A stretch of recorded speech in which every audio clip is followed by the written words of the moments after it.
working with metal in Houston, which is like fourth largest city, a big industrial city. There's companies, all throughout Houston that discard metal, and all artists use recycled material and found objects, and that's another thing that I feel fortunate that there's so much to choose from. When I was a kid, building Legos, the more building blocks and Legos that you had, the bigger things that you could make. And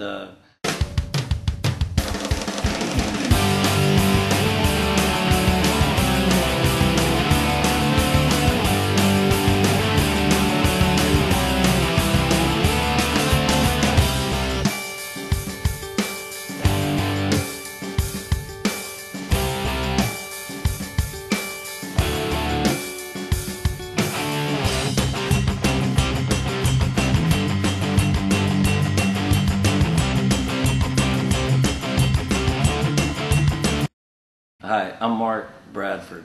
I also go by the name Scrap Daddy. Growing up in Louisiana, where I was born in 1965, I came from a diverse group of people. My great-grandfather was an inventor, and my biological dad was an art teacher, and it still is, and my mom is a student counselor. And then when I was 3 years old, my mom and my dad got a divorce, and my mom remarried Glenn Bradford, who is an architect, and we moved from Baton Rouge, Louisiana to Boston, Massachusetts, where we lived for 4 years until I was 8. He went to Harvard and to get his master's degree in architecture, and that was back in the the 60s, and there was a crazy time for them. And I just remember some really wild parties that they were having, and I just they really encouraged me to be different and unique. And it was just thinking back about it, is in that time, I just it was peace and love, and I was just a little flower child baby, it seems like it sometimes. And I was brought up to to love everybody and do the right thing. And I just feel so fortunate that my family was so their values were what they are, and they brought me up this way. And when I was 8, we moved from Boston to Houston, where my stepdad got a big architectural job right out of Harvard. And it was hard for me because the way the school system was in Boston, and then here in Houston, the way my birthday was or whatever, I had to repeat the 4th grade. And I think I took it personal or something, and I had some issues where paying attention, I guess they call it ADHD today, where I'm always in another world thinking about other things, which is great to be an artist, but when you're trying to concentrate and read and stuff like that, it was challenging for me. When I was able to do artwork, the art classes and everything, and then I felt normal, and where my other peers and everything could read and do mathematics and stuff like that, I just felt inferior throughout school and stuff. Today, I have an 8-year-old daughter, and I see her having some of the same challenges where some of her friends tease her about her how slow she reads or something, and I just encourage her to you know, not take things personally and just to do her best. And it just brings back memories. And,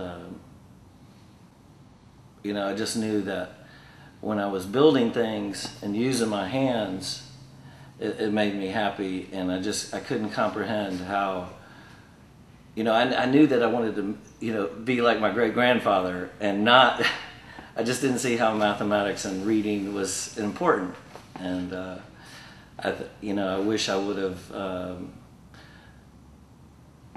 you know, learned more in that way, but I didn't. And the cool thing is I share with friends of mine now that are in college and stuff that, you know, hey, get there and do that stuff. You will need it, you know. You know, during classes, you know, elementary school and middle school and high school, you know, after class, you know, I had all this energy. I just, you know, in sports, you know, baseball, soccer, that's something that I was, you know, love to do. I mean, every boy loves PE, and it was something that I could and did do very good. And, you know, I was proud of myself, and I could let, you know, all this energy that I had inside of me, you know, shine. And baseball in particular is a sport where, you know, you're up at the plate. You know, it's one-on-one a lot of times with you and the pitcher. And that was a sport that was good for me. And I remember back, you know, that it helped me. I was really good at baseball, and after middle school, I went to Lamar here in Houston, and I was a freshman, and I made the varsity baseball team, and so I'm hanging out. I'm 13 or whatever, and I'm hanging out with people that are 18, and you know, all throughout school, I'm trying to like, hey, look at me, you know, look at, you know, whatever. And I was just real proud of myself to have made the varsity team. But looking back on it, you know, the drinking age was 18 when I was growing up, and it was easy to get fake IDs, and, you know, drinking and baseball in high school was, you know, a lot different than it is today with the drinking age of 21. And I was good when I was a freshman, and I just felt like instead of improving and doing my best, you know, when I was a sophomore and then a senior, I just rested on my laurels or whatever, and you know, I partied too much. I mean, that's all there is to it. And I had regrets after high school that, damn, I missed my chance. You know, I could have got a scholarship to a university. I mean, it looked like I was, you know, in line for that. And I think I know my drinking and partying got in the way. And when I was, you know, a bike courier downtown and, you know, not going to college, I had regrets. And I just, you know, when I decided that I was going to, you know, make metal sculptures and be like my great-grandfather, I said to myself, I'm not going to do what I did with the baseball. You know, it was like, you know, I'm going to stick with it and, like, no matter what, do my best. It was, you know, after high school, it was a big letdown because I had dreams of, you know, playing baseball and professionally, or, you know, at least with college and stuff. And I, you know, was just doing odd jobs, construction, and one job was a bicycle courier downtown, which, you know, I could be by myself, and I'd like exert some energy that I had, and I knew that I had, my grandparents had put away money for college, but I just didn't know what I wanted to do or commit to anything. And seeing the Moreau sculpture, delivering an envelope to the building where the Moreau sculpture is, that 6-story metal colorful sculpture, was a big turning point for me. I was like, okay, this, I can do that. That's when I enrolled in college here in Houston, and learned how to work with metal. And that's when I started taking art history and sculpture and drawing, and I just devoted everything. And the cool thing about that time is I was making these crazy invention bicycles, and it just so happened that's when the art car parade began in 1986. One of my professors told me that, hey, there's this parade downtown, and I missed the first year, but the second year I entered this big Texas Mosquito, I called it. It was a 3-wheeled, 18-foot long recumbent bicycle, and I'll just never forget, going around the corner and seeing all those people just so happy with something that I did. And, at that moment, it was just so great as a young artist to be able to display my work to so many people. And I really, that was a good time, that I know that's something that changed, my life. In 1989, I had a relationship, and my first daughter, Jade, was born, and I'm still, in college, and I'm making, metal sculpture at this time, making functional tables and some really cool things. It's it just I hadn't matured, and it was I could have been a lot better parent, and I could have got a second job or something, but I stuck with I'm gonna be this artist, I'm gonna do my dream, and I'm just gonna stick with it. And it was a hard time. Starving artist is definitely, puts a big burden on a new mother. And there's a lot of fear. Over the years, I've had a lot of relationships where, my dreams of creating things, just didn't, it was hard for the other people to comprehend that, they just didn't see any light at the end of the tunnel, and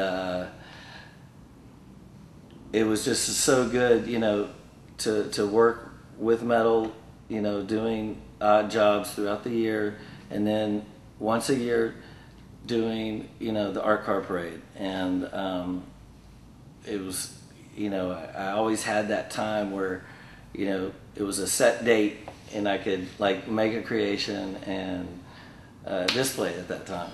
And it was really good for me to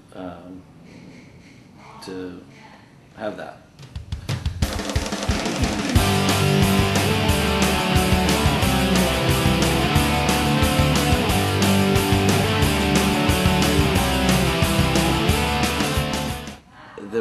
Looking back, the one of the biggest experiences to the parade and everything is that all the artists that come from all over the U.S. and world sometimes to be a part of it. And I looked up to so many people who were established artists from California, and I just was blown away with the things that people can make, and I wanted to be like them, and it was, it is and was just so cool to get to see what other people were doing, and it inspired me to do things, and then I inspired others. Do you remember any names?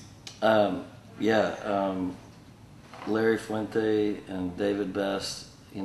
When their cars came in from California, I couldn't believe that somebody would spend so much time on one vehicle, and it's just so good to see other artists and how much time they spent on one sculpture, and the craftsmanship that they were doing, and how different it was from what I was doing. I was just, I wanted to, it influenced me to, take my time and to build more, cleaner welds and more sleeker lines, and just really think outside the box. Just that here it is again. Where I was like back in high school when I was a freshman and hanging out with the seniors. It felt like that because I was young, and then I was seeing these much older artists who done thousands of stuff, and it influenced me. And it was such a great thing to experience. I want to do something better than I did before, and improving has always been something that means a lot to me. Meeting these people and looking up to them, I wanted to be equal and do quality work like they were doing, and it just inspired me to spend more time and create to the best I could. And that helped me also when I was making my sculpture throughout the year and trying to prove to the mother of my daughter that I could make a living at this. And it's just, the Art Car Parade over the years has totally helped me with my art and in general, and one thing helps the other. And I just feel very fortunate growing up in Houston and being a part, having this avenue to display my work, and having the Houstonians, want me to make stuff, that was really important. And I just, thinking back, I was like, what if I grew up in San Antonio or Dallas? It's just, I feel like I owe so much to Houston. And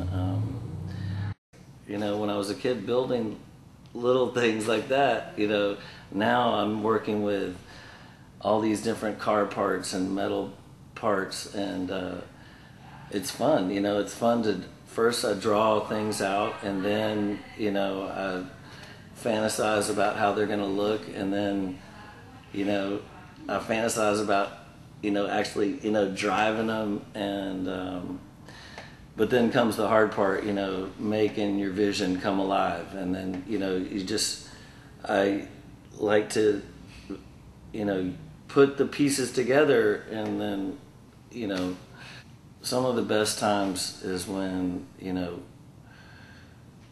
I've gathered a lot of the pieces I need to make this project. I know what I want to make. I have all the pieces, and it's hard for me to sleep when at that time, and I just begin a project, and I know there's hundreds, sometimes thousands of hours ahead, and then I just can't wait to see the thing come alive. And I want these projects to come alive, and I would do anything to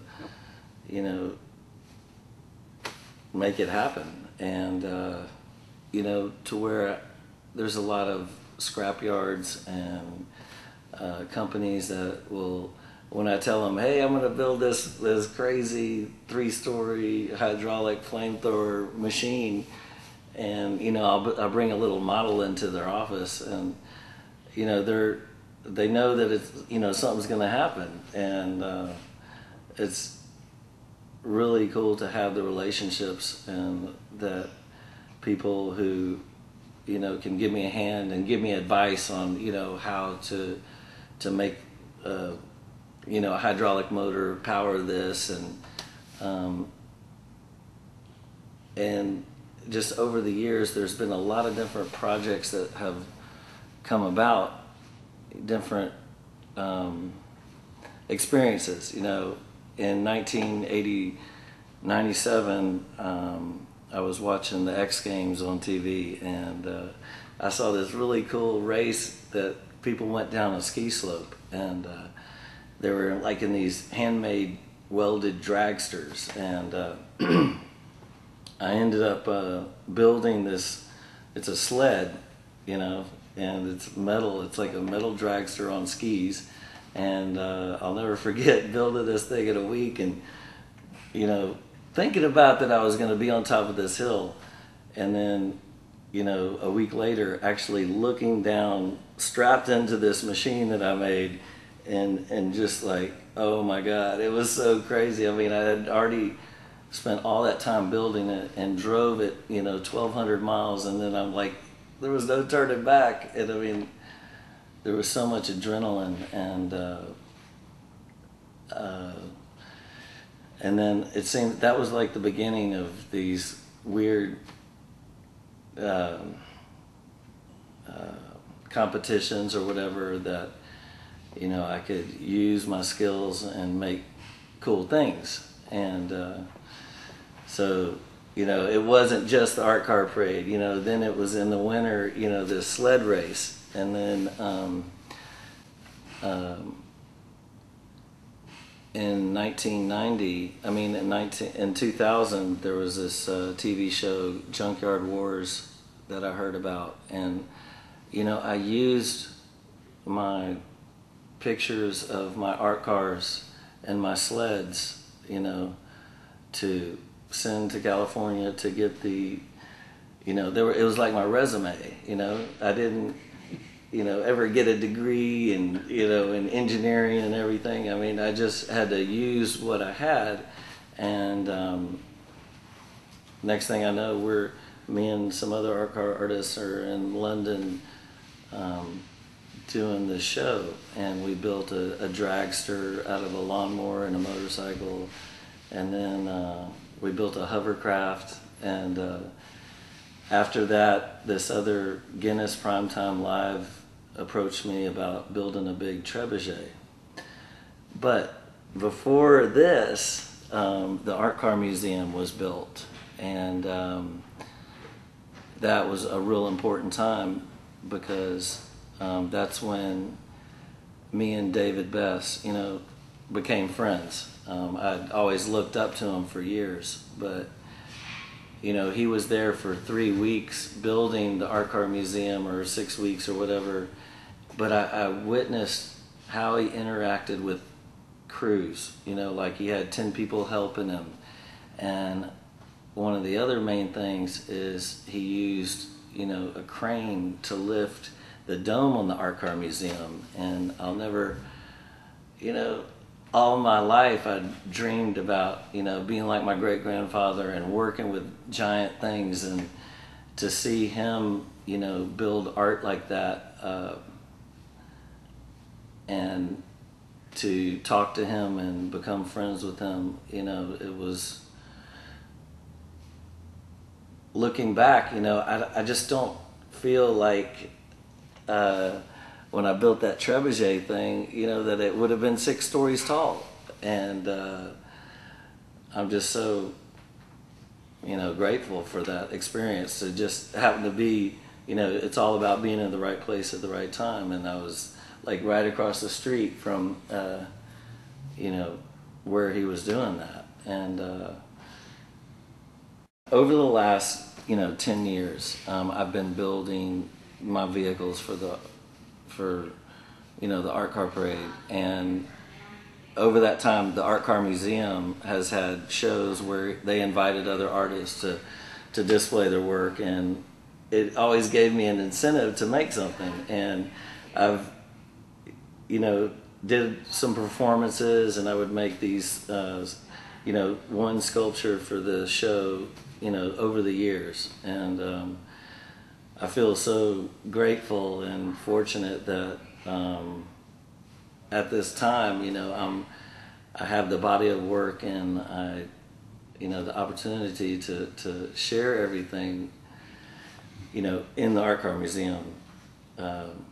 This is my first, museum show, one-man gallery show, or at any time. And I just feel like, damn, finally, 25 years I've worked so hard to try to reach a point where show my best work. I just think back, and like, I wanted to have a show 15 years ago.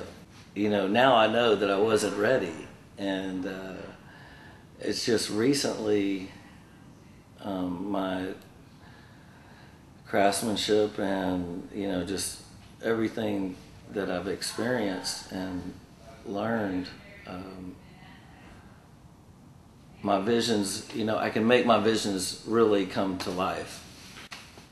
I'm an artist who likes people to see my work, and if I like to make people smile, and I believe most of my work represents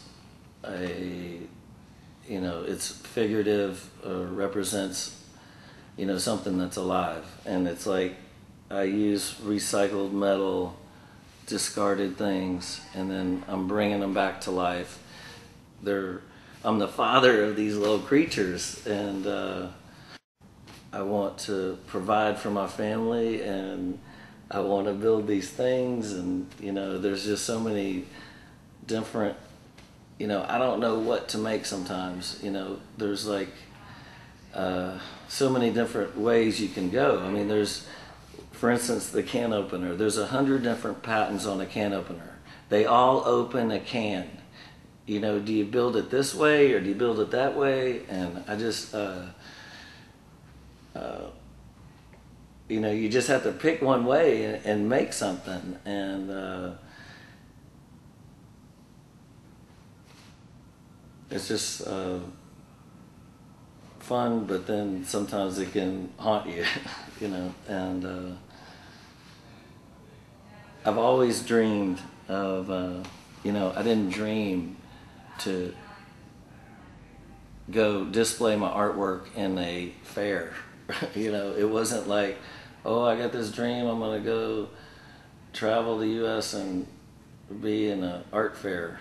I had a dream to make art that will survive time and people can enjoy, for years and years. It's not just, this is the beginning. I was like, I've been told, that I was too young, that that I should have got a degree, and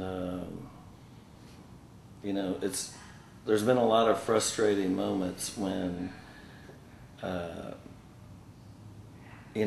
as any artist would, I just feel really grateful that the people that have helped me, to share my work with others. And I'm just real excited about this. And I'm like, it's hard not to obsess on, I have all these pieces I want to finish, and I just know that they're not all going to be finished to my best, and but I'm gonna do my best, and I know people are gonna be inspired and like it. Some of them. Okay.